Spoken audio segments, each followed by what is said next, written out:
Bonjour et bienvenue sur TV Land, votre télévision locale, pour notre édition de ce mercredi 23 mars. Édition qui nous verra d'abord prendre la direction de Sainte-Marie-de-Gosse pour la commémoration du 19 mars, date anniversaire de la fin de la guerre d'Algérie. Puis nous changerons de cap pour partir à Messanges, suivre l'inauguration de la toute nouvelle aréna du camping Le Vieux-Port, avec pour l'occasion le spectacle du célèbre imitateur Didier Gustin. Enfin, nous poserons nos valises à Souston, où nous attendent concerts des petits et grands, ainsi qu'une rencontre des juniors du rassemblement rugby Côte-Sud-Land. Si le choix de la date du 19 mars 1962, lendemain des accords d'Évian et du cessez-le-feu franco-algérien qui en résulte, fait encore débat, à Sainte-Marie-de-Gosse comme dans de nombreuses communes françaises, c'est le jour du souvenir pour cette guerre qui longtemps n'en a même pas porté le nom. Battement de tambour à Sainte-Marie-de-Gosse, près du monument aux morts, suivi d'un discours en mémoire de ceux combattus en Algérie. Une guerre que le président des anciens combattants n'est pas prêt d'oublier. J'ai fait 29 mois de service militaire, dont 16 mois en Algérie. Et nous étions bien contents quand nous avons été libérés, parce que ce n'était pas une guerre, c'était la surprise, quoi. Vous pouviez vous faire sauter la figure dans un café, dans pleine rue. Et alors après, le dangereux, c'est qu'on sautait en parachute. Enfin, moi, j'étais en les paras. Alors là, on était une très belle cible. Mais on est bien revenu, c'est le principal. Voilà, c'est devenu une guerre, parce qu'au départ ça n'a pas été reconnu comme guerre. Hein. Et donc, ils faisaient ce qu'on leur disait de faire. Hein. Voilà, et après ils se défendaient aussi. Voilà. Contre les attaques sournoises, ça effectivement ils en parlaient quelque peu. Oui. Le 19 mars 1962 est signé un cessez-le-feu, date qui fait toujours polémique quant à la véritable fin des hostilités. Moi je pense qu'il faut perpétrer cette date du 19 mars parce que quand je vois à la télé ou ailleurs que M. Chirac a instauré le 5 décembre, je ne vois pas à quoi ça correspond. C'est tout. Pour nous, même si les conflits ont continué, comme on a dit avec les harkis et ainsi de suite, mais le cessez-le-feu pour nous, ça a été le 19 mars 1962. Aujourd'hui, cette cérémonie se transmet de moins en moins aux nouvelles générations, un problème qui inquiète nos anciens du village. Et malheureusement, je ne sais pas, parce que nous avons eu contact avec le directeur d'école et ainsi de suite, parce que d'habitude, au monument aux morts, on avait des enfants qui venaient dans le temps. Maintenant, ils ne sont pas concernés déjà. Pourquoi, j'en sais rien. C'est un peu de notre devoir, je pense, de transmettre ce souvenir-là, comme le 8 mai, comme le 11 novembre, mais c'est vrai que ça se perd. Le milieu enseignant ne participe plus à ces cérémonies-là, c'est un peu dommage, parce que je ne sais pas comment perdureront ces manifestations le jour où il y aura plus d'anciens combattants. Quoi. Voilà, je me pose la question, et c'est à nous de faire preuve de pédagogie pour que ce souvenir ne s'estompe pas, mais c'est pas facile quand même. Il faut faire preuve de pédagogie dans tellement de domaines que bon, voilà, c'est pas évident tous les jours. Aux âmes citoyennes, formez vos bataillons. Le camping du Vieux-Port basé à Messanges depuis 1969 a depuis l'origine toujours su évoluer et innover. Dernière innovation en date, une salle de spectacle de 2700 places. Un outil haut de gamme que nous vous proposons de découvrir lors de son inauguration la semaine passée. Bien que les techniciens étaient encore à pied d'œuvre, quelques jours avant l'inauguration de l'aréna, tout était prêt le jour J pour accueillir les convives invités à la première soirée de cette nouvelle salle de spectacle. Donc la salle Arena, ça doit faire à peu près 4-5 ans qu'on est en projet dessus. À la base, en fait, cette idée est venue d'un problème qu'on ressentait sur le camping, c'est-à-dire nos spectacles s'établissaient sous une salle en plein air, en fait, qui était accessible de tous. Et le problème, en fait, c'est que les clients des campings voisins venaient s'installer et profiter de nos animations avant nos clients propres. Ça a été très problématique et comme on est sur un standing 5 étoiles, on a voulu répondre le plus promptement à cette demande et à ce besoin sur tout ce problème qui se présentait. L'idée de faire une salle privatisée est forcément née de ce fait-là. Et au vu de la taille du camping et de ses 7000 vacanciers l'été, les responsables ont misé sur une salle de grande capacité, entre 2700 personnes et 1000 en configuration assise, une salle qui se veut aussi modulable pour être exploitée en dehors des animations estivales. Vu le joujou et vu l'engin, on a voulu forcément essayer de diversifier un peu notre activité. Maintenant, on s'oriente sur le tourisme d'affaires, sur le séminaire. On avait même une partie de la salle qui était classée réserve, qui représentait à peu près 200 mètres carrés. On l'a retravaillé, ce qui va nous permettre en fait de répondre à plusieurs types de demandes. On est à même de répondre à des demandes pour des gros congrès, des gros séminaires sur cette même salle. Et on est également à même de répondre à des plus petites demandes pour des plus petits groupes, pour du coworking. Sur cette petite salle annexe, en fait, on répond à des demandes qui s'échelonnent de 15 à 150 personnes sur la petite salle et de 150 jusqu'à 2700 personnes ici sur la grande salle. Une grande salle qui a aussi pour vocation d'accueillir des spectacles tout public. L'imitateur Didier Gustin a été le premier à s'y produire pour la soirée d'inauguration. Ouais, j'inaugure cette salle, elle est, en tout cas l'acoustique est pas mal, donc on va voir après tout à l'heure comment. Et puis c'est bizarrement fichu, mais en même temps c'est pas mal, donc voilà, j'ai envie de voir comment elle va réagir avec le public maintenant. Merci à l'Arena de nous accueillir. Oui, merci, fuck you very much. Équipée de loges, d'un bar et de cuisine, l'Arena offre de nombreuses possibilités, d'autant plus si on y ajoute le camping 5 étoiles juste à côté, qui permet d'être logé sur place. On a déjà mis en place et organisé certains événements comme le spectacle de Jean-Marie Bigard le 28 mai et on propose une offre packagée qui comprend une place de spectacle et une offre d'hébergement à 39 € la nuit pour 2 personnes sur le camping directement. Pour une nuit, on passe à 59 € pour 4 personnes, ce qui sont des prix quand même relativement compétitifs à ce sujet et on peut proposer du coup à la clientèle voisine Pau, Bordeaux, de venir ici profiter à la fois d'un week-end au soleil détente avec également un spectacle à la clé. J'aurais toujours envie, jusqu'à mon dernier cri. Oh, je resterai un jour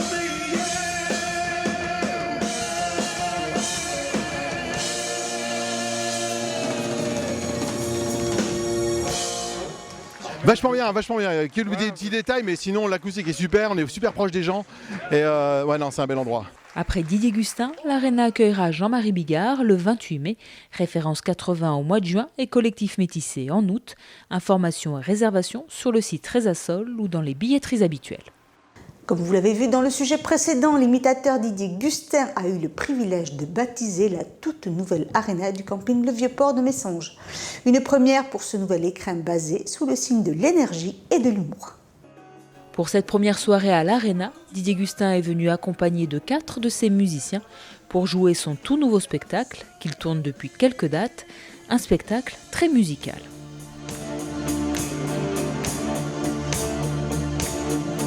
On m'a opéré du dos, des vertèbres de derrière. Maintenant j'y vais mollo, pas fatigué pépère.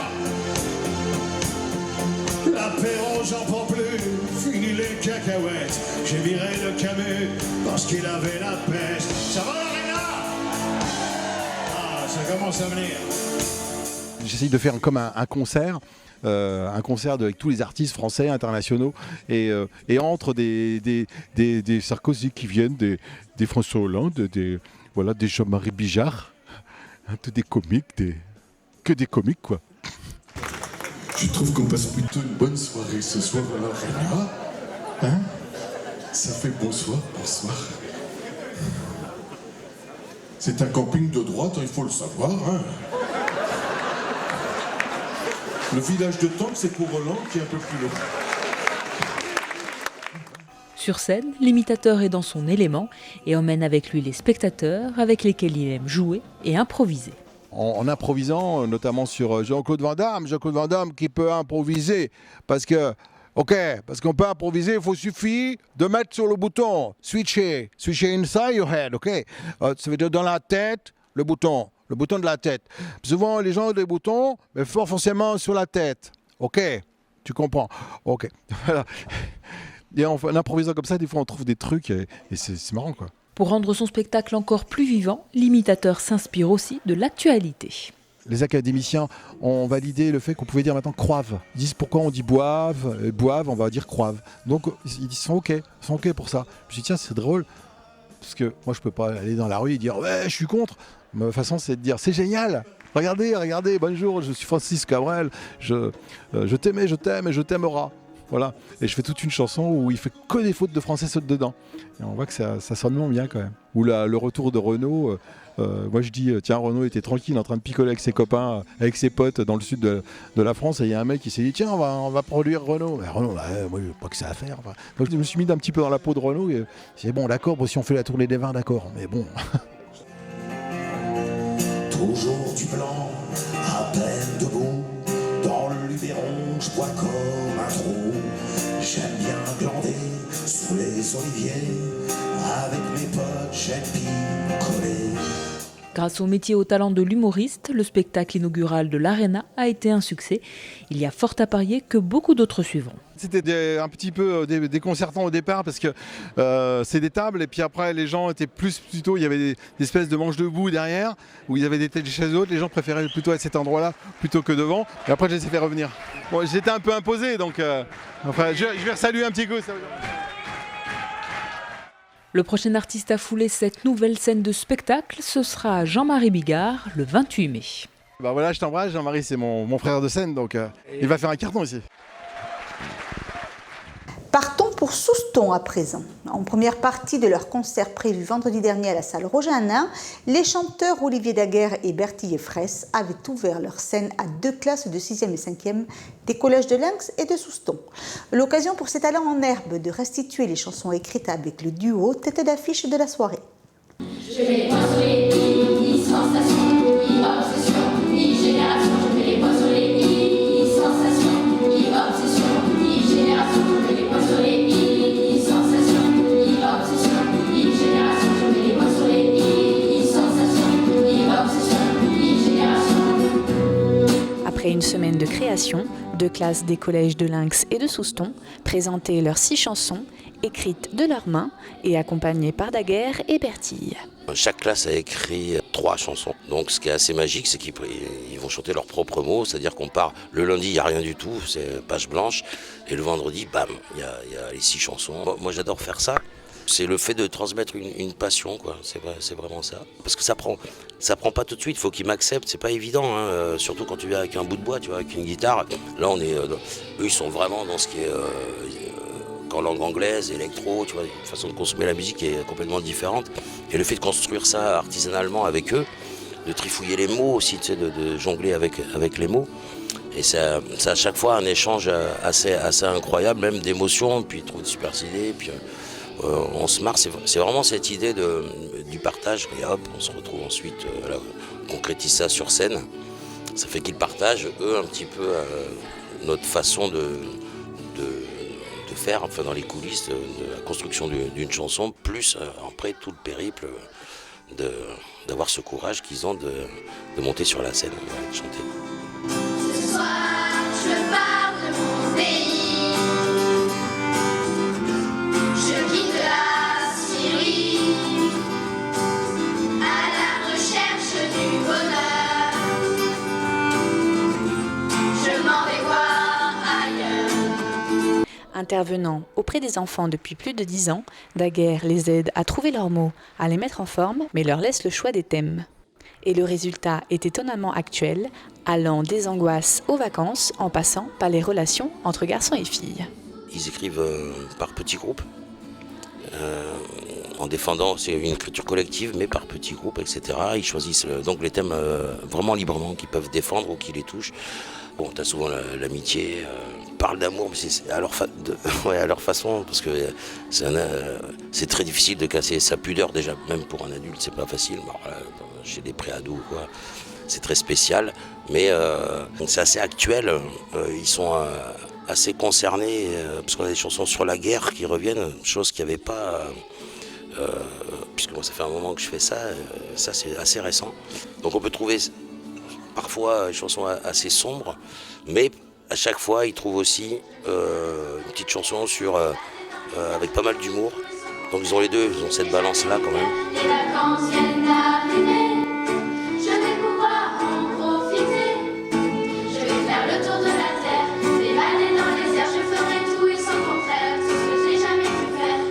Après avoir vaincu le stress, les artistes en herbe ont reçu une pluie d'applaudissements, de quoi les récompenser pour leur travail et leur donner envie de recommencer. Quand on est dans le costume de simple auteur le temps de la première partie, le duo Daguerre et Bertille a ensuite repris le micro pour faire découvrir son album au public soustonnais. Plaisir, frustration, abandon ou folie, quand l'homme et la femme se rencontrent, Daguerre et Bertille, sur scène, le racontent.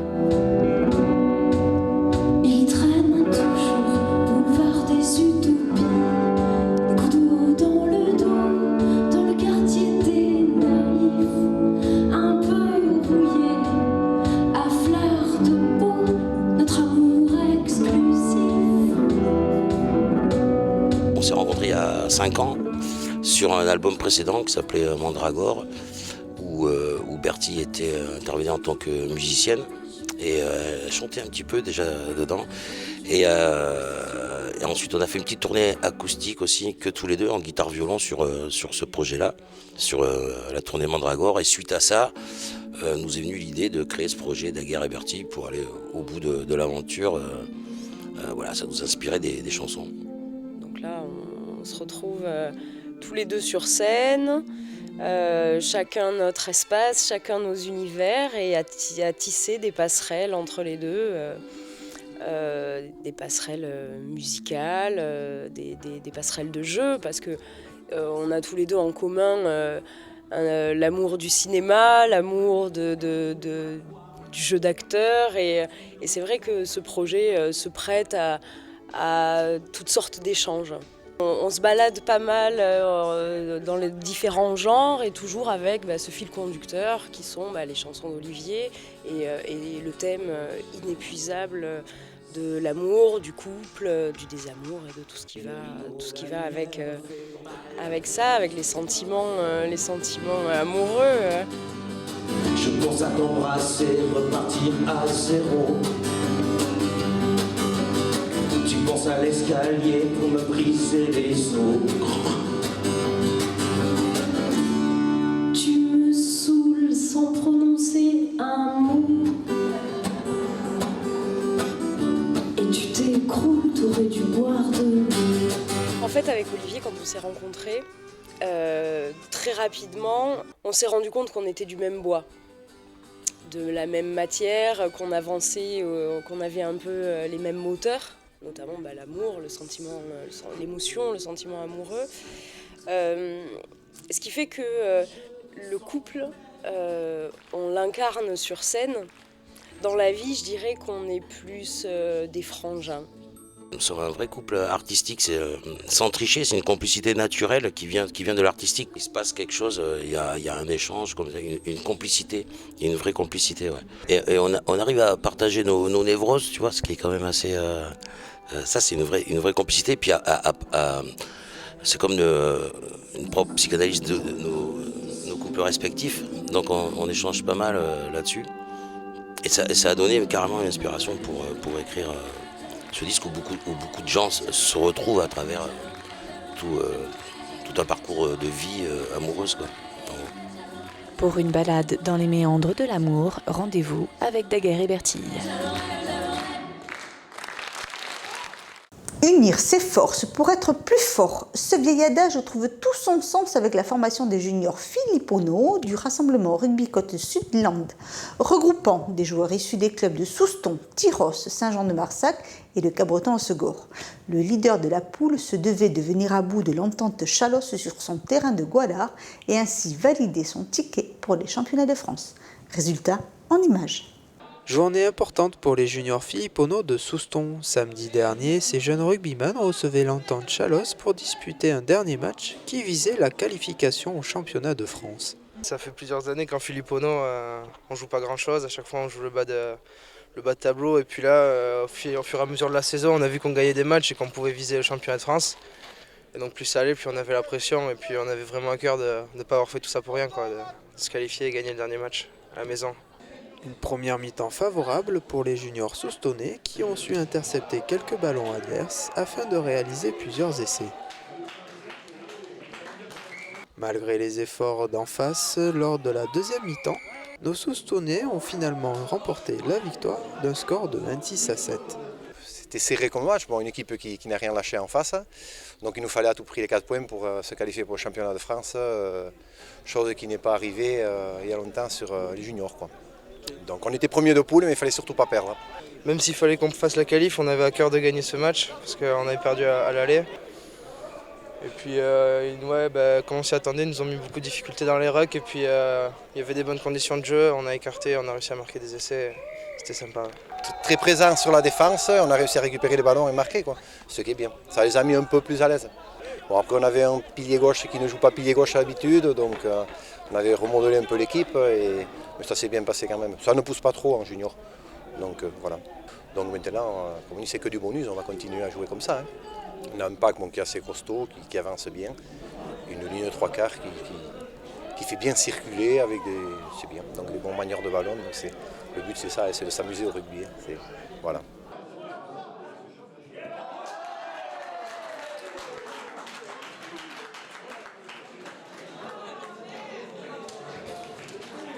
Même avec une victoire, l'équipe Filippono devront redoubler d'efforts lors de la prochaine étape.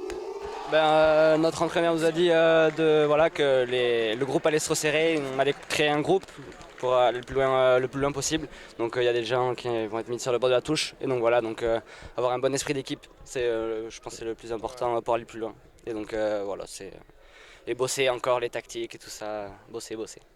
Voilà, cette édition est maintenant terminée. Merci de nous avoir suivis. Je vous donne rendez-vous vendredi pour une nouvelle édition de TV Land, votre télévision locale. D'ici là, passez une très bonne journée.